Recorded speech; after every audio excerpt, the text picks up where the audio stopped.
Bago tayo mag-start, pray tayo. Tayo manalangin. Panginoon, salamat po sa iyong biyaya, pag-iingat sa amin. Salamat din, O Diyos, sa muli makapag-aral kami ng iyong salita. Nawa patuloy mo kaming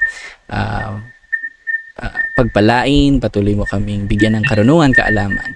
At patawarin mo kami, Panginoon, sa pagkukulang, pagkakamali na aming nagawa.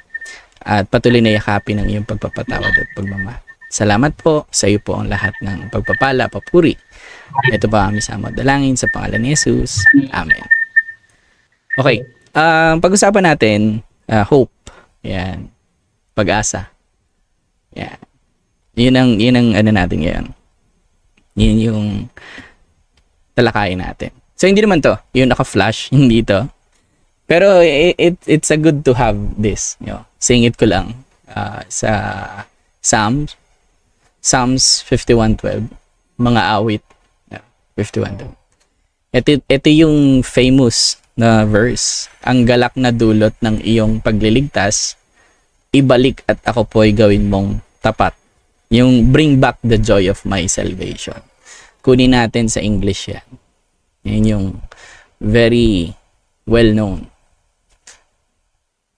Ano siya pag-open ko ng Bible Gateway.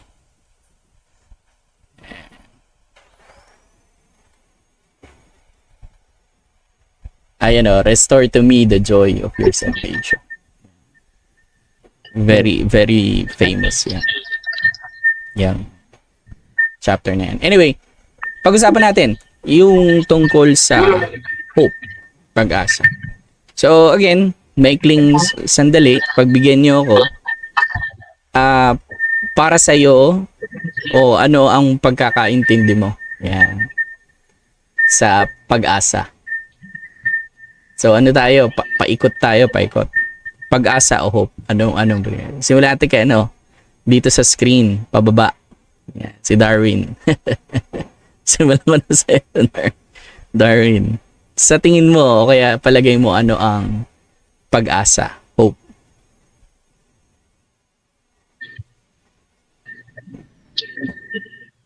Hello, sir. Sorry po. Sa palagay mo, ano sa iyo ang hope? Ano ibig sabihin para sa iyo ng hope o kaya pag-asa?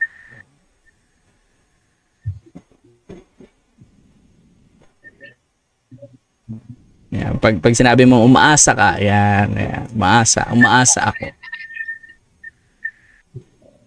Paano po ulit po, sir, nung verse po?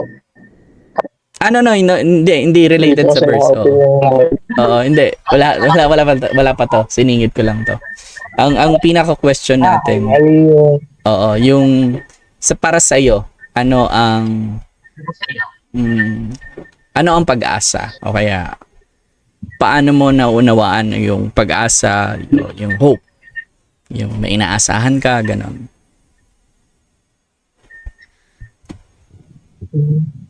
Sir, like, Di ba? Pag may inaasahan tayo. Darating sa hindi pa lang. Ayun. Parang may mangyayari ka. There's something na mangyayari maganda. Ganun po. Okay. Sakto 'yon, no? May magandang mangyayari, may inihintay na mangyayari. That's hope, pag-asa. No? So tayo, kaya ba Lay? Para sa iyo ang ano ang pag-asa o kaya hope? Good evening. Sa akin, hope. Hope is hope. Na joke lang. Ano yan? Yossi ng lolo mo yan. Hope. Pag-asa. Siguro pag-asa. Ito yung ito yung pwede mo pang hawakan kapag may isang situation or sa buhay mo na yun nga, parang pag-asa, kumbaga pwede mo siya gawing sandigan or guide din na siya yung kakapitan mo para yung alam mong yung kumbaga yung bagay na hindi pa nangyayari sa ngayon or hindi pa kalooban ni Lord, na matututo ka mag-wait para para dun sa right timing. Okay, napakaganda. Waiting for right timing. Yes, sir. Napakaganda. Yan, G sir. Sorry. Ma-istorbo ka namin dyan sa, sa iyong ginagawa. Para sa iyo, anong hope, pag-asa? Hindi ako kasi sinabi ni LA. Tapos lata siya ng peace hope. Walang gaya. Sa akin hope, isa yun lang. Siya yun. Para higihan mo. Mm. Parang minsan may gusto mong gawin kasi alam mo. Parang ito yung magiging result. Sa result na yun. Pag sinipagan, parang gano'n. Okay, oo. Dahil umakas sa isang nagpapagod siya. Para gawin yung bagay. Okay. Parang ano siya, tawag dito. Resulta ng ginawa mo, parang gano'n. Madaling sabi. Hope. Yan, hope, pag-asa. Tingnan mo natin kay Google, syempre. Ano ba ang sinasabi ni Google? No? Hope meaning. Ano bang meaning yan? So, dito, tingnan natin. A feeling of expectation and desire for a certain thing to happen. Inaasahan. No? So, very common sa atin tatlo kanina. And then, of course, nabasa ko yung earlier, yung meaning ng hope. A certain thing to happen. Maaring resulta ng ginawa mo, maaring yung pinanghahawakan mo, no? Inaasahan mo, o yung sinabi ni Darwin na maaring mangyari. Okay? Certain thing to happen. So, napansin nyo, yung word na certain thing to happen, ibig sabihin sure na mangyayari. Iba ang pag sinabi mo kasing inaasahan ko sa future, ibig sabihin alam mo na mangyayari siya. Inaasahan mo kasi. That's the meaning of the hope, desire for a certain thing to happen. So syempre, sino nagbanggit kanina? I think si Darwin nagbanggit kanina na mabuting mangyayari. And that's a very exact phrase na pwede nating ibigay to define hope. Ganun din naman yung kay LA, yung sa timing. Because God's timing, you desire for a certain thing to happen. Timing. And then kasi the same kay Gisser, the results of yung ginagawa nating maayos, matino, wise, may karunungan, may kaalaman, meron kang desire na merong magandang mangyayari. Now, ano yung sinasabi ng Bible sa pag sinabi nating hope, certain thing to happen? Gamitin natin yung kay Titus 2, 11 to 14. Yan. Kay Tito. Yan, teka. Ba't ang liit niya? Excuse me. Ayun. Lumaki. Medium. Ayan. Sobrang laki na. Okay. Sige. So, in tight, teka, liitan pa na, small. Yan, para makainga. So, in Titus 2, verses 11 to 14, for the grace of God has appeared, bringing salvation for all people. Yan, in 11. Training us to renounce ungodliness and worldly passions, and to live self-controlled, upright, and godly lives in the present age. Waiting for our blessed hope. Blessed hope. Or blessed hope. In certain thing to happen, mangyayari. Ano daw yon? The appearing of the glory of our great God and Savior, Jesus Christ. Okay? That's why pag-uusapan natin itong the blessed hope. Yan. Who gave himself for us to redeem us from all lawlessness and to purify for himself a people of his own possession who are zealous for good works. Okay, napaganda nito. So in a theological context, in the context of Titus 2, si sulat ni Paul sa mga kapasturan ng time niya, there is a blessed hope that is certain to happen. So ang pinag-usapan dito is the glory, the coming back of our great God and Savior Jesus Christ. Okay? Pag may nagtanong sa inyo, saang verse ko pwedeng sabihin na sinabi sa Bible na Jesus is God, look for Titus 2:13. Okay? Our great God and Savior. And all caps, capitalized pareho yan. Our great God and Savior, Jesus Christ. So, isa to sa mga verse na nag-highlight about the deity of God. Okay? Pero ihihimayin natin tong verse na to isa-isa kasi napakaganda nito. Okay? Number 1, the hope that there is salvation. Okay? Ito dapat yung bukang bibig ng Kristiyano. Meron na bang time sa life nyo na na-share mo si Jesus Christ sa trabaho mo? Kasi this is a hope bringing salvation for all people. Siyempre kasama dun yung katrabaho mo. Hindi lang yung ka-church mo. Ayan, ready kayo? Sino dito nakapag-share ng Jesus sa katrabaho niya o sa kaibigan niya, sa kasama niya? Kaya? Sino maglalakas sa loob? Meron? Kahit ano lang, maikling kwento lang. Kasi it's a hope. Hope para sa mga hindi pa ligtas. Pag-asa para sa hindi pa mga ligtas. Meron ba gusto maglakas ng loob? Ako po, nag-share ako sa kakilala ko. Wala, patay tayo. Wala. Okay, meron naman.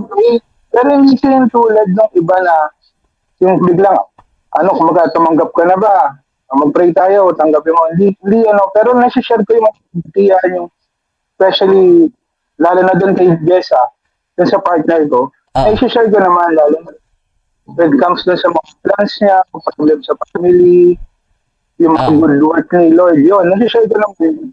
Yung kilala sa family, katrabaho, yun ang hindi ko pa nagagawa. Oh, thank you. Thank you sa honesty. Pero that's counted, no? Counted yon kasi although partner in life, soon to be wife, no, na nababahagi natin yung salita ng Diyos. That's counted. It's still a ministry. Ayan, sino may story na kaibigan? Hindi naman necessarily na kailangan tumanggap siya, nanampalataya, pero alam mo nagkaroon ka ng lakas ng loob to share Jesus all of a sudden sa isang lugar na hindi mo ina-expect na mag-share ka. Meron pa ba tayong entry? Sige, sino muna? Teka. Sorry. Sige, si LA muna. Sige, bitch muna. Hindi, si Darwin yun eh. Si LA muna. Yan, sige. Ako naman, hindi naman totally na talagang yung kumbaga na share ko sa kanila na tanggapin nila si Lord. Ano lang, example like sa office. Okay. Kasi honestly before, even though alam naman natin na we are Christians, di ba? Lalo na ako, simula bata, laking simbahan, yung mga lola, elder, tapos Christian school, Sunday school. Oo. Yes. Bale, kasi yung simula nga yung kinausap ako ni Kuya Dave, yung winantuan niya ako sa Big Toy. Okay. Somehow parang persecution siya sa opisina na naranasan ko. Kasi biglang nabago talaga eh. Biglang changes sa akin eh. Tapos parang sabi nila, ano pa nakain mo? Bakit ganyan ka na, isa lang sinabi ko sa kanila. Sabi ko, kasi ito yung gusto ni Lord na Amen. buhay.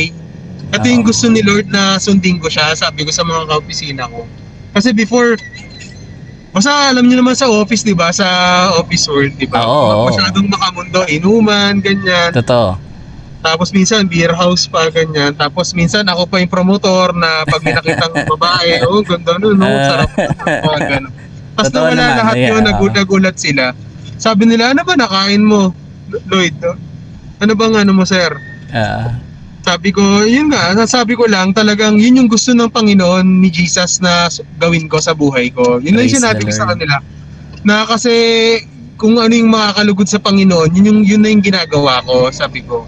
Praise the Na Lord. even though hindi to talaga talagang sa full yung salvation or para maano nga rin natin sila sa ano. Pero alam ko na nagkaroon din sila ng curiosity. O nga no, ano yung sinasabi ni Lloyd or ni LA na ano, di ba? Mhm, Yun. mhm. Yun yung maganda doon. Tapos, misa binabansagan nila ako, the change man. Basta ang dami. Tapos yung boss ko, ano, kasi di ba, pay, ano, Ah, tsaka mga kasama, ano, mga kapatid.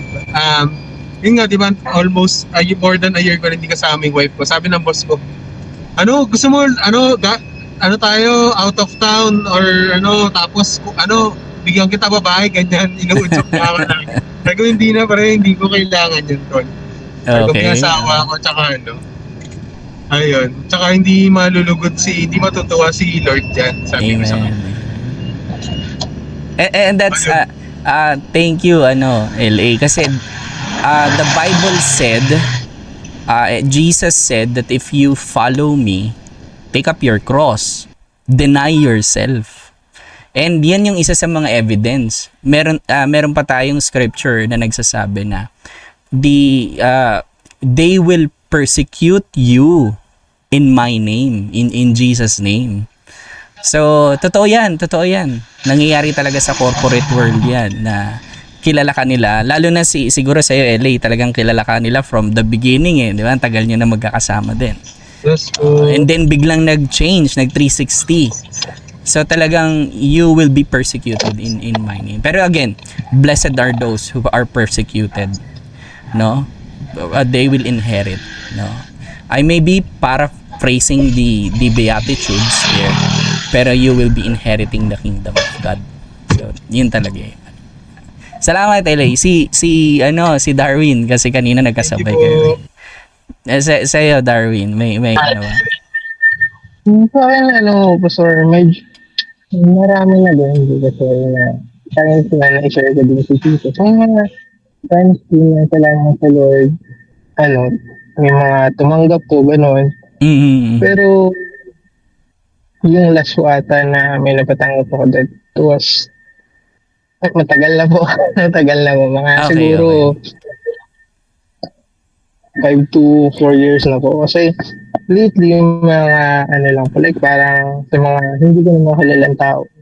Yung mga bigla makakausap mo lang po sa labas. Oh, okay, Ano? okay. Minsan kapag hindi ko kayang i-share si Jesus sa kanila, before mag-cross kami ng landas, lagi ko po sa kanilang sinasabi na mahal sila ni Jesus. Amen. Kaya sabi sa kanila, kaya God bless ko, mahal ko kayo ni Lord. Mahal ko ni Jesus. Pero,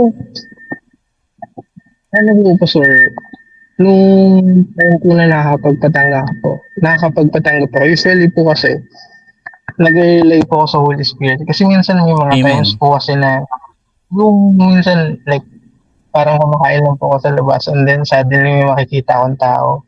And then, yung parang biglang papasok sa isip ko, kausapin mo yun, tapos Oh, pag-phone yes, mo, yes. tapos minsan, ano ko, wala niya kung, hindi, ano ko lang to eh, damdamin ka lang to eh. Until, umalis ka na po sa lugar, tapos hindi ka na matahimik, that is the Holy Spirit, i-remind ka, kaya, Hindi ka titigilan, hindi ka tatantanan. alala ko, layo ko na nun eh, sumakay na ako. Ano ko talaga, yung feeling kasi nun eh. Tapos, hindi naman ako, sige, babalik ako para ano, yung piso ko makuha ko. Kasi, yung feeling ko kasi na, ayun, yung feeling nga po na hindi ko mapakali, na parang, parang binibigay mo si Lord yung feeling na yun. Oh. So, ano po, yung time po na yun, bumalik ako tapos kinamusta ka siya, ganun po. Parang casual talks lang po until, nag-start po yun sa conversation na, tinanong ko siya, Kuya, alam niyo po ba na mahal ko ni Jesus? Wow. And then, doon po lahat nag-start. Sabi niya, ano po yung sagot niya po sa akin, natatandaan ko. Sabi niya, sa tingin ko hindi kasi sobrang makasalanan ko na. Sabi niya sobrang dami ko nang ginawa, hindi nakatatanggapin ng Diyos. Mm. And then, ayun, John 3:16, sumunod po. And I can say po na talagang nag-work yung Holy Spirit that time. Kasi even po ako, hindi ako makapaniwala sa nangyari. Mm. Parehas kami umiyak. Kahit ako, di ko nagpagod. And then, gusto ko po siyang hanapin nun eh. Pero kasi, hindi ko na po siya nakita. Pero in-encourage ko po siya na mag-church siya, gano'n. Bali, na po siya. Matanda na po siya. Matandang babae po. Ayun. Oh, okay. That's napakagandang testimony. Ano, mag-bye-bye na ulit tayo, Darwin? Nakakamiss kumatok ng bahay, no? Ayan, share lang LA tsaka sir. Kaya Richmond, dito pala si Richmond. Si Richmond. Ay, nag-join si Yeng Wei. Hindi natin nag-join si nag-left din. And anyway, nagkasama ko to si Darwin magkatok ng bahay. Nagre-raid kami ng bahay. Doon sa Campus Santo Place. Sa Panapaan kami. Yes, Campo Santo. Pero sa Panapaan kami noon. Nagkakatok kami ng bahay. Kamiss din eh. Anyway, bigyan ng Lord ng pagkakataon magawa ulit. Kaya Richmond, meron ka ba dyan? Ito, lagi naman nasa simbahan to si Kaya Richmond eh. Kinig-kinig lang ako. Kinig-kinig lang. Okay, salamat Kaya Richmond. Now, sige, tuloy natin. Dapat tayo yung hope, no? Certain thing na dapat tayo yung isa sa lumalakad sa certainty na ang bukang bibig natin is kilala ko si Jesus. So that's number one.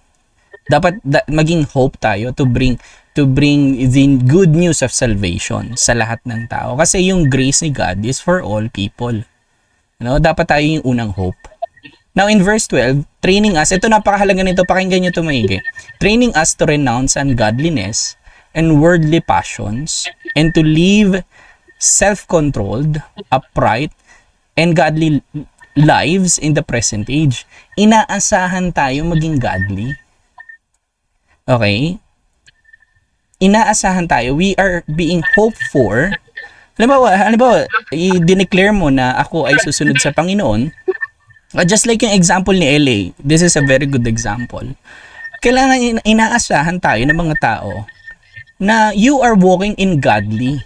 No? Wala na yung worldly passions. Ito, sakto-sakto actually kay LA dito. Living in a self-control, niyaya ka, tara, tayo, babae tayo, pero hindi. I will walk in the light na meron ako in Jesus. Kasi yung ni-share nga ni LA kanina, di ba? Sa kalagayan nila in his marriage. Kaya lagi natin pinagpe-pray, no? Upright ka dapat. So we are hope for na upright tayo, godly lives. Saan? In the present age. Hindi nila sinasabi na dati. Hindi sinabi ng Bible na dati. Okay, dati in the Old Testament, dapat upright tayo. Dapat godly. We are following the command. We are following the law. We are following in the Old Testament. Hindi. Kasi this is one of the pastors na sinulatan ni Paul.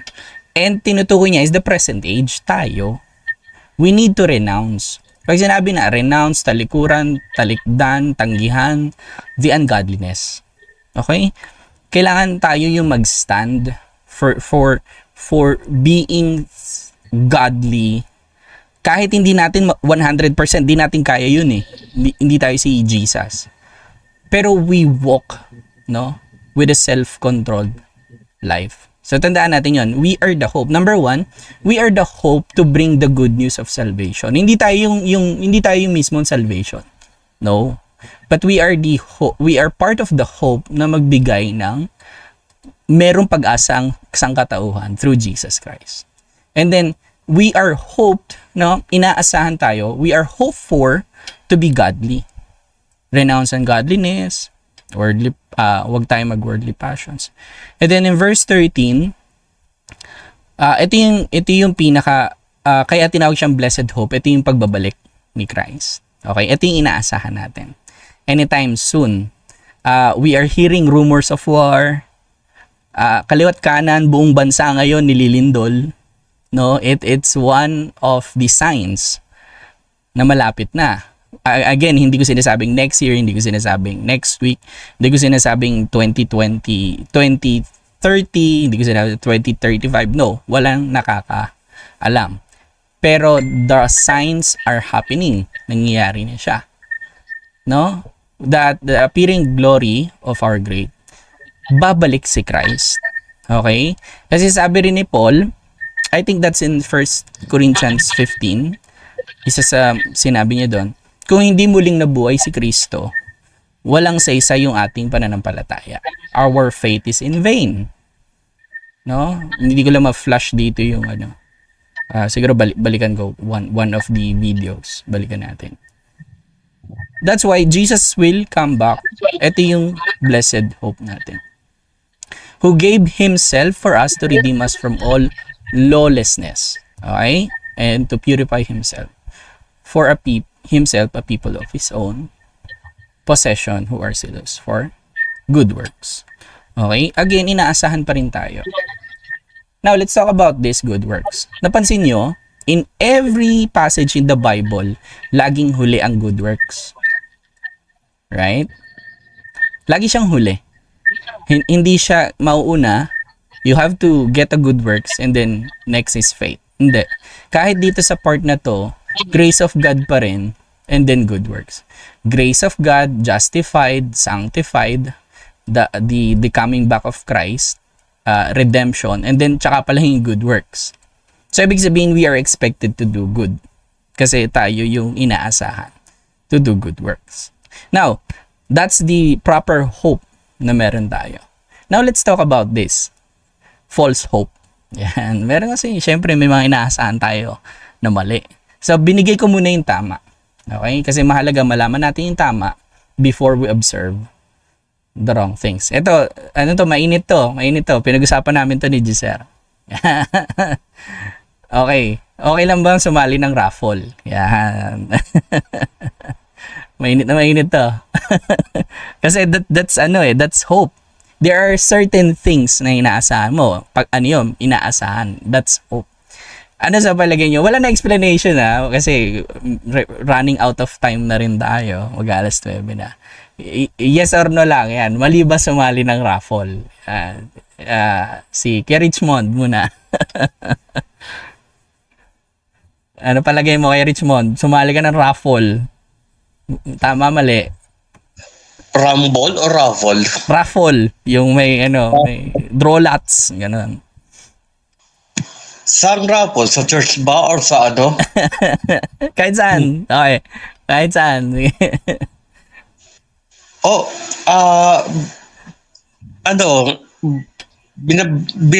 Binabalak din kasi baka swertin din, manalo ng malaking papremyo, ganon. Okay. Good. Appliances, ganon. Oo, sa raffle yan appliances. Oo. Okay. Kasama sa raffle yung appliances eh. Sige. Kung sa church yun, pwede ako sumali doon. Oo, kasi obviously sa church di ba? Church naman eh. Sige na. Darwin, tama mali, raffle. Tama, mali. Sa akin po kasi dadagdagan ko po yung... Huwag na, tama mali lang. Pinagbigyan ko lang si Richmond. Hindi naman nagsalita si Richmond kanina. Parang tawag dito. Depende po, sorry. Kasi Depende. yung raffle kasi na Okay. na yung wala namang money raffle. Kasi 'di ba, yung raffle is actually para din siyang form ng loto. 'Di ba? Oo, Kasi oo. kung may money involved, syempre sugal po yun. But syempre, if wala namang pera, it's like parang yung sa church, katuwaan lang, gano'n, 'di ba? Mm. Pamamigay. Oo, may ganun eh, 'di ba? May ganun. Parang sa'kin po, neutral lang po. Depende po siya kung may pera or wala. Ah, Kapag libre po, pwedeng hindi. okay. Pag may bayad po, ayun po yung no. Okay, okay. So in context, depende sa no, no. Depende sa context. So yun yan ng Tama, tama. pagkagamit. Okay, good, good. LA, yes or no? Wala nang dugtong ha. Mali ba tama ba raffle? Tama o mali? Paul, para sa akin, no. No, okay. Si Sir, nung hindi pa tayo nag-uusap, para sa tama o mali ang raffle? Nung hindi pa tayo nag-uusap.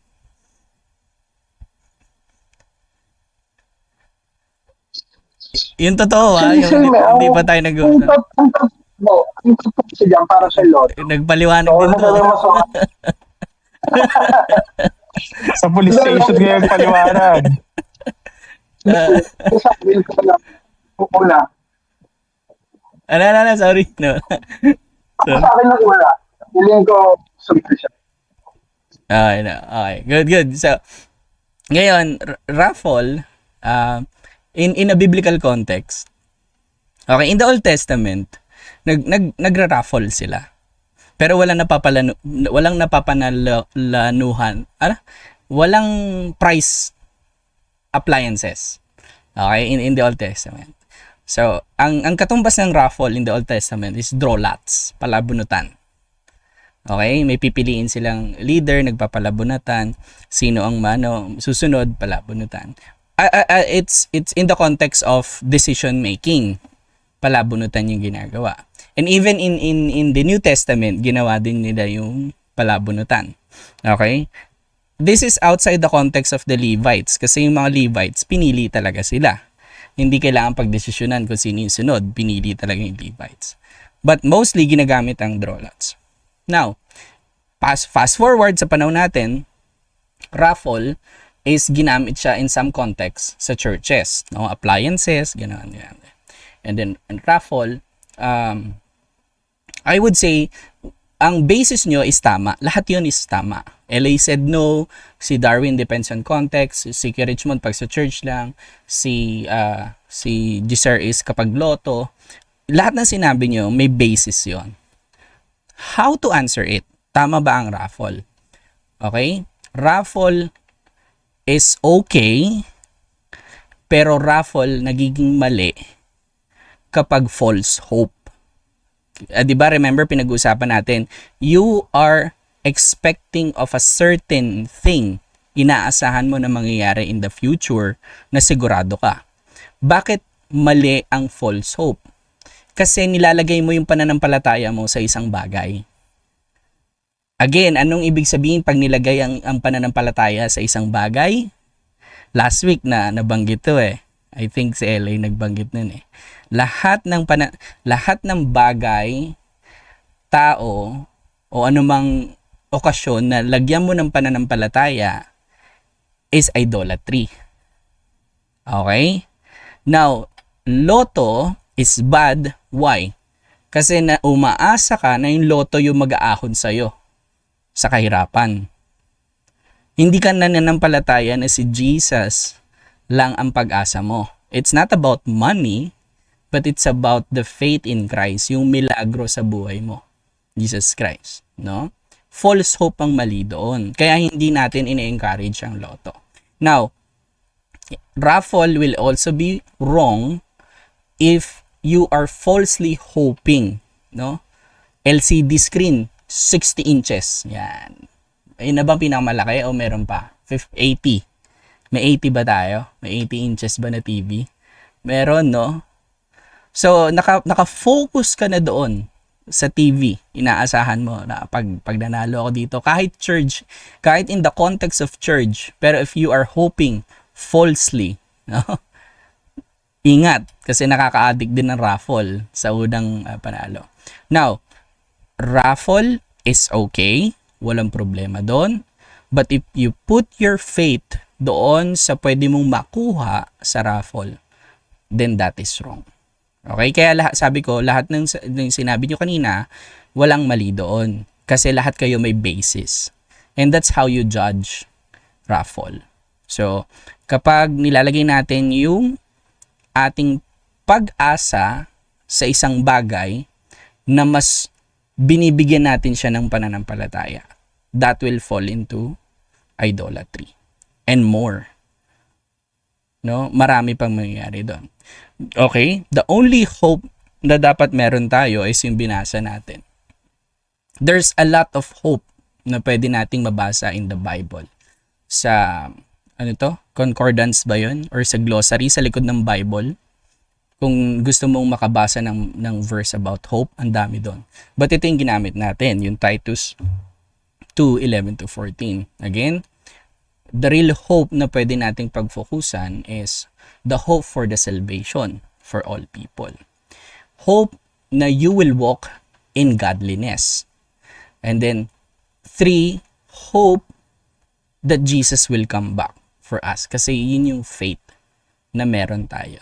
And then, we are hoping na everyone will do good works. No? Again, the last part na yung good works. No? Again, that's the correct correct hope. Don't do the false hope. No? Kaya naalala ko lang yung tungkol sa false hope. Question. Yan. May tanong kayo tungkol doon. Sa false hope o kaya doon sa mga hope na nabanggit natin. Sa tatlong bagay na yun.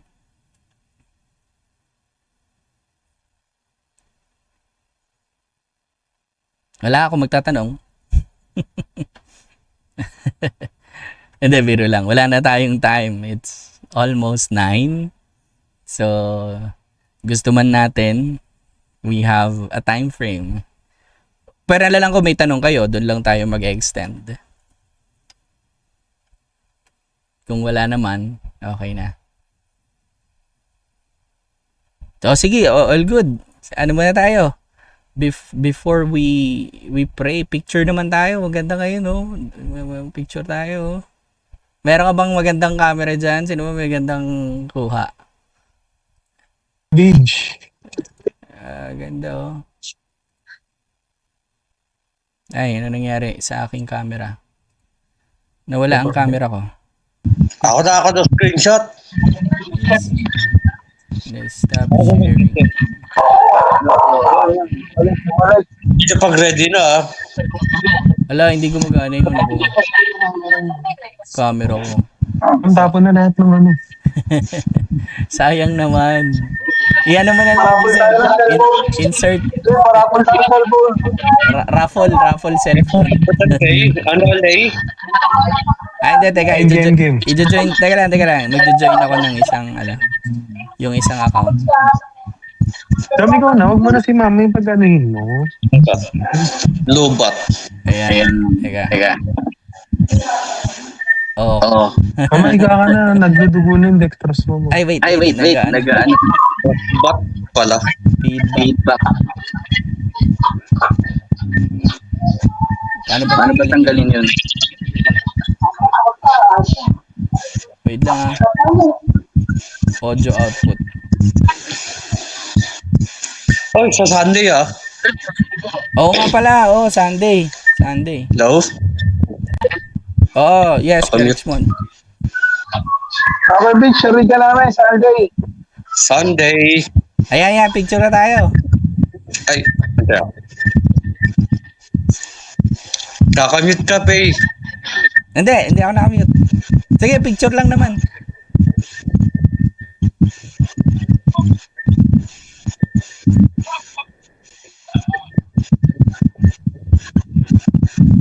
Ayos na? Sino picture? Yun, may sounds. Okay na, Pay. May sounds na. Okay na. Hindi, picture ka ako. Hindi mo naman kailangan ng sound. Picture, game, picture. Virgin Carm ni Darwin. Yan, ako na. Okay na. Okay, picture. In 1, 2, 3. Okay. Iba talaga pag ano eh, pag media eh, mabira. Picture pa. In 1, 2, 3. Yun oh, grabe talaga. Gusto pa ni Jovic yan eh, naka-unmute eh, no? Oo, picture na lang yun, nag-unmute pa ako. Sige, pray tayo. Teka, alisin ko ito, nag-feedback ako. Nasira yung camera ko, no? Sige, pray tayo. Pray. Panginoon, salamat po sa pagkakataon ng pag-usapan namin ng isalita. Salamat, Panginoon, sa pag-asa na meron kami. Salamat, O Diyos, na pinaalala mo sa amin. Maraming verse in the Bible talks about hope. Pero salamat, Panginoon, in Titus 2:11-14 na naunawaan namin na we can be partakers of the hope para sa mankind na salvation na ipinagkaloob. We are hope for nalalakad kami into godliness. And we are hoping for the blessed hope ng pagbabalik ni Jesus so that we can do good works. Maraming salamat, Panginoon. O Diyos, patuloy na ikaw ang mauna sa amin. Salamat sa aming online Bible study. Patuloy na pagpalain ng bawat isa. We declare blessing, your love and goodness sa buhay ng bawat isa. Salamat po sa pangalan ni Jesus. Amen. Alright. Salamat mga kapatid. Next Monday ulit. Ay, by the way pala, pwede kayong mag-request ng topic, okay? Kasi yun yung goal natin eh. Yun talaga to eh. Ang goal talaga nito is question and answer. So, nag-prepare lang ako kasi napag-usapan yung tungkol sa raffle namin ni Giselle.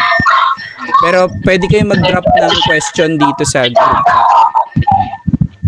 So, yun lang. Salamat. Blessing. Blessings. Bye-bye. Salamat po. Bye.